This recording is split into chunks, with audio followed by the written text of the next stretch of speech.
That was the natural vegetation wild life, उसके बारे में हम पढ़ रहे थे। उसमें हमने बहुत सारे टॉपिक्स जो है वो हमने कवर किए। आज का जो मेन टॉपिक है that is mountain forest.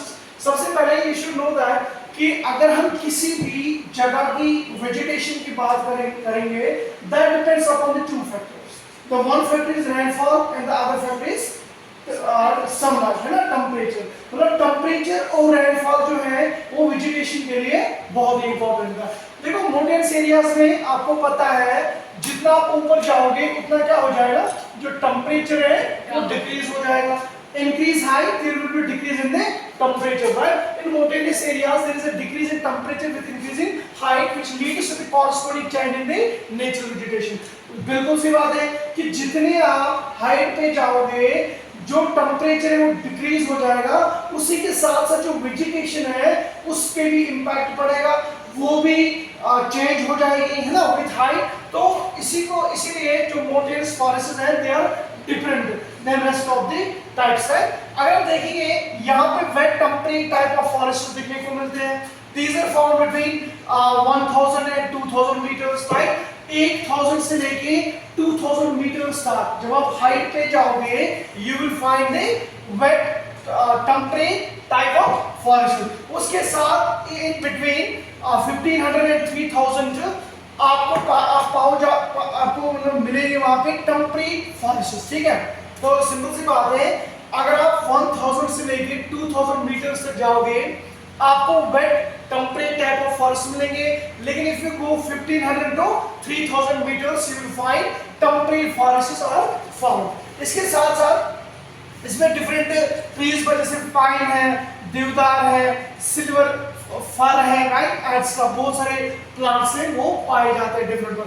More than 3600 metres, मतलब अगर आप 3600 मीटर से अबव जाओगे सी लेवल से, वहां पे आपको जो टेम्परेट फॉरेस्ट है और ग्रासलैंड है that will change into alpine vegetation, ठीक है ना। सो अल्पाइन वेजिटेशन एक ऐसी वेजिटेशन है which is found in the highest, right, जो मोर देन 3600 मीटर्स पे पाई जाएगी, उसको क्या बोलते हैं, अल्पाइन वेजिटेशन बोलते हैं। एनिमल्स यूजुअली इसमें क्या आते हैं, कश्मीर स्टैग होता है, ठीक है ना, उसके साथ स्पॉटेड डियर है, वाइल्ड शीप है, जैक होता है, रैबिट होता है, ये सारे इसमें होते हैं। तो इसमें आपको क्या करना है, ये जो हाइट है हाइट के हिसाब से आपको वेजिटेशन याद रखनी है, मतलब किस हाइट में कौन सी टाइप पाई जाती है, राइट, बाकी इसमें और कुछ नहीं। इसके बाद में मैंग्रोव फॉरेस्ट। देखो अगर आपने देखा होगा कहीं पे भी अगर आप सी की बात करोगे, कोस्ट एरियाज की बात करोगे, वहां पे जो समंदर के ऊपर आपने वो फॉरेस्ट टाइप आप देखे होंगे, वो पेड़ होते बहुत सारे फॉरेस्ट के ऊपर। एक सी कोस्ट के ऊपर क्या होते हैं, पेड़ होते, बहुत सारे पेड़ चढ़ जाते हैं, तो उन्हीं पेड्स को हम क्या बोलते हैं, मैंग्रोव्स बोलते हैं, वही मैंग्रोव्स फॉरेस्ट होते हैं। जैसे the mangrove style forest are found in the areas of coastal influenced by the tides, मतलब ऑब्वियसली बात है फॉरेस्ट जो मैंग्रोव फॉरेस्ट है these are only found on the coastal area, right, coastal areas पे ये पाए जाते हैं, राइट। उसके बाद जो रूट्स होते हैं मैंग्रोव फॉरेस्ट के वो सबमर्ज्ड अंडर वाटर होते हैं, वो पानी के नीचे होते हैं। इसी के साथ जो डेल्टा, जैसे ये कहां पे पाए जाते हैं, डेल्टा रिवर गंगा, महानदी, कृष्णा, कावेरी, लेकिन इनके डेल्टास पे। अब यहाँ पे समझेंगे दो चीजें होती है, एक होता है डेल्टा, दूसरा होता है estuary. What is the difference between delta and estuary, नहीं पता है, देखो बेटा क्या होगा। अगर हम एस्चुरी की बात करेंगे, देखो एस्चुरी क्या होता है, एस्चुरी होता है माउथ ऑफ द रिवर। मान के चलो अगर यहाँ पे से फॉर एग्जाम्पल कोई ओशन है या कोई लेक है, कुछ भी है, यहाँ से एक रिवर आ रहा है, ये जस्ट यहाँ से इसमें, ठीक है ना, सबमर्ज हो रहा है, पानी इसमें जा रहा है, तो आपको दिख रहा है कि जो रिवर है वो इसमें पड़ रहा है, ठीक है, या कोई और रिवर है, ठीक है ना, इसको यहाँ से एक और रिवर मिल रही है, इसकी ट्राइब्यूटरी है, तो you are found here that this river is joining the main stream, ठीक है, लेकिन आपको यहाँ दिख रहा है, तो इसी को हम क्या बोलते हैं, estuary, mouth of the river. वैसे हम जू में क्या बोलते हैं, माउथ ऑफ द रिवर, मतलब कि जहां पे आपको दिखेगा कि रिवर आ रहा है दूसरे रिवर में जा रहा है, ठीक है, तो यू आर मतलब observing that point, the river is submerged under it is meeting the another river, right, उसी को क्या बोलते हैं, एस्चुरी।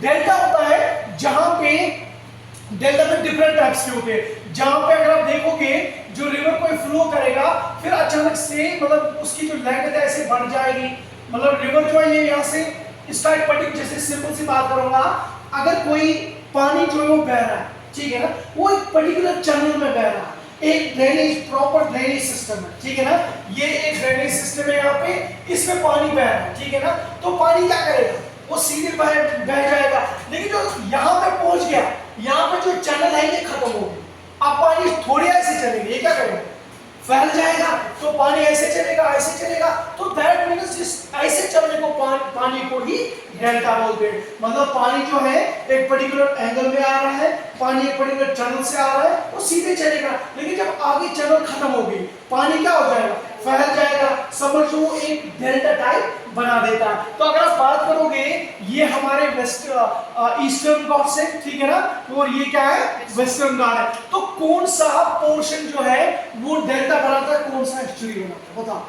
हाँ, ईस्टर्न वाले जो है ये डेल्टा बनाते हैं, क्या बनाते हैं, डेल्टा, और वेस्टर्न क्या बनाते हैं, एस्चुरी बनाते हैं। और फिर डेल्टा जो डिफरेंट टाइप्स के होते हैं, बर्ड फ्लू डेल्टा भी होता है, ठीक है ना, बहुत सारे टाइप्स के डेल्टा होते हैं, मतलब ऐसे जैसे वो शेप बनाएगा, जैसे पानी आ गया ऐसे, इसे क्या करते हैं, यहाँ से रिवर आ, ये यहाँ से गया और यहाँ से गया और यहाँ आपको क्या लग रहा है, क्या बना है इसमें, बर्ड का एक पेयर तो बनाए ना, बर्ड फुट डेल्टा हम इसको बनाएंगे, इसे एक फुट बना एक बर्ड का, तो इसी तरीके से जो शेप वो बनाएगा उस डेल्टा को वही बोलते हैं, राइट। तो अगर आप बात करेंगे गंगा है, महानदी है, कृष्णा है, कावेरी है, गोदावरी है, right, these all are covered by this type of forest, मतलब इनके डेल्टास पे इस टाइप के फॉरेस्ट जो है पाए जाते हैं। जो गंगा एंड ब्रह्मपुत्र डेल्टा है, ठीक है ना, सबसे बड़ा डेल्टा है, और ये कहाँ पे है, वेस्ट बंगाल में, ठीक है ना, वेस्ट बंगाल में है, सबसे बड़ा डेल्टा है। तो डेल्टा सुंदरबन ट्रीज जो है यहाँ पे सुंदरी ट्रीज पाए जाते हैं, जो गंगा ब्रह्मपुत्र डेल्टा है यहाँ पे जो है सुंदरी ट्रीज पाए जाते हैं, राइट, वही होगी मैंग्रोव्स, ठीक है ना।